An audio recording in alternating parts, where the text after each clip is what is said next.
নমস্কার বন্ধুরা, আমি কাকলি। আমার কিচেনে আপনাদের সকলকে স্বাগত। আশা করি সবাই খুব ভালো আছেন। আজ আমি আপনাদের সাথে মখমলি ফুলকপি রেসিপি শেয়ার করব। শীত পড়ার সাথে সাথেই আমাদের সবার ঘরে কিন্তু ফুলকপি এসে গেছে, আর আমরা অনেক রকমভাবে বানাই। তবে আমি যেভাবে বানিয়েছি একবার আপনারা অবশ্যই বানিয়ে দেখবেন। আশা করি আপনাদের খুব ভালো লাগবে। এই রেসিপির জন্য আমি একটা ফুলকপি এইভাবে ছোট ছোট করে কেটে নিয়েছি।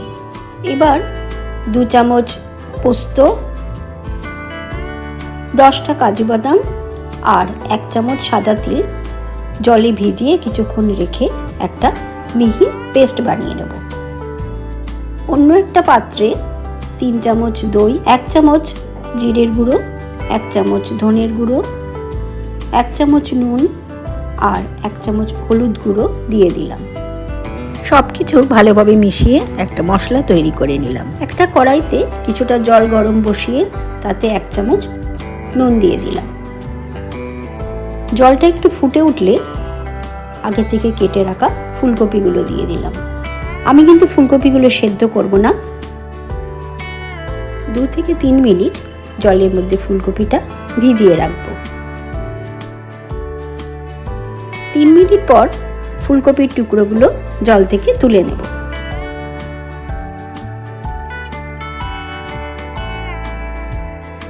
এবার কড়াই গরম বসিয়ে তাতে সাদা তেল দিয়ে দিলাম। তেল গরম হলে গ্যাসের ফ্লেমটা কমিয়ে ফুলকপির টুকরোগুলো দিয়ে দিলাম। ফুলকপির টুকরোগুলো আমরা কিন্তু খুব কড়া করে ভাজবো না। যখন হালকা গোল্ডেন কালার আসবে তখন আমরা ফুলকপির টুকরোগুলো তেল থেকে তুলে নেব। ফুলকপির টুকরোগুলো ভাজা হয়ে গেছে, এখন একটা প্লেটে তুলে নিলাম। এবার ওই তেলের মধ্যেই 1 চামচ ঘি দিয়ে দিলাম। ঘিয়ের মধ্যে 3টে ছোট এলাচ দিয়ে দিলাম, 1 টুকরো দারচিনি দিলাম আর 4টে লবঙ্গ দিয়ে দিলাম। দই আর মশলার যে মিশ্রণটা বানিয়ে রেখেছিলাম সেটাও দিয়ে দিলাম। অনেক সময় তরকারিতে দই দিলে দইটা কেটে যায়, কিন্তু যেহেতু এখানে দইয়ের মধ্যে মশলা মেশানো রয়েছে সেক্ষেত্রে কিন্তু দইটা কাটবে না। 3 থেকে 4 মিনিট মশলাটা খুব ভালোভাবে কষিয়ে নিলাম। এবার মশলার বাটি ধোয়া জল দিয়ে দিলাম। আবারও ভালো করে একটু কষিয়ে নিলাম।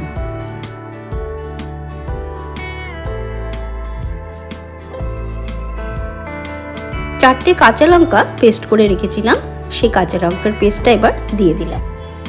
আবারও একটু ভালো করে কষিয়ে নিয়ে পোস্ত, কাজু বাদাম আর তিলের যে পেস্ট বানিয়ে রেখেছিলাম সেটা দিয়ে দিলাম। যদি আমার রেসিপি আপনাদের ভালো লাগে তাহলে অবশ্যই লাইক শেয়ার করবেন, আমার চ্যানেলটা সাবস্ক্রাইব করবেন আর নতুন নতুন রান্নার আপডেট পেতে পাশে থাকা বেল আইকনটি প্রেস করবেন। কাজু বাদাম থাকার জন্য অনেক সময় কড়াইতে লেগে যেতে পারে, সেই জন্য অল্প জল দিয়ে খুব ভালোভাবে কষিয়ে নেব।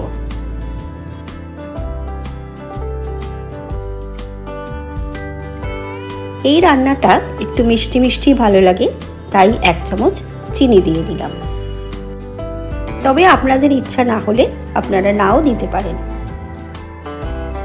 আবারও ভালো করে একটু কষিয়ে নিলাম। এবার আগে থেকে ভেজে রাখা ফুলকপি দিয়ে দিলাম।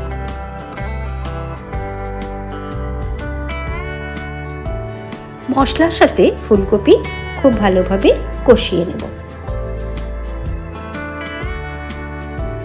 এবার আগে থেকে গরম করে রাখা জল দিয়ে দিলাম।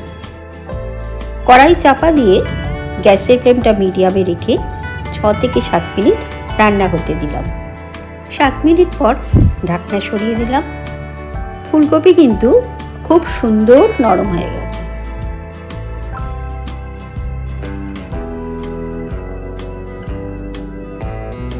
গ্যাসের ফ্লেমটা মিডিয়ামে রেখে তরকারিটা একটু ফুটতে দেব।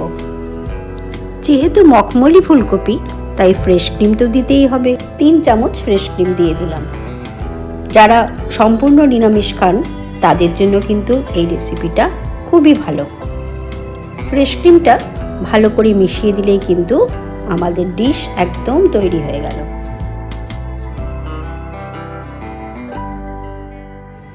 গ্যাসের ফ্লেমটা অফ করে দিলাম। ঠান্ডা হওয়ার জন্য চাপা দিয়ে কিছুক্ষণ রেখে দেব। মখমলি ফুলকপি একদম ঠান্ডা হয়ে গেছে। চলুন তাহলে এবার আমরা সার্ভ করে দিই। দেখেই বুঝতে পারছেন ফুলকপিটা কতটা সফট, মুখে দিলেই একদম মাখনের মতো গলে যাবে। তাই তো এর নাম মখমলি ফুলকপি। দেখেই মনে হচ্ছে তো খুব টেস্টি। রুটি, পরোটা বা লুচি যে কোনো কিছুর সাথেই পরিবারের সকলকে পরিবেশন করুন মখমলি ফুলকপি। আমি নিশ্চিত সকলে কিন্তু খুব আনন্দ করে খাবে। আপনারা অবশ্যই বাড়িতে একদিন বানাবেন, কেমন লাগলো আমায় জানাবেন। সবাই খুব ভালো থাকবেন, সুস্থ থাকবেন।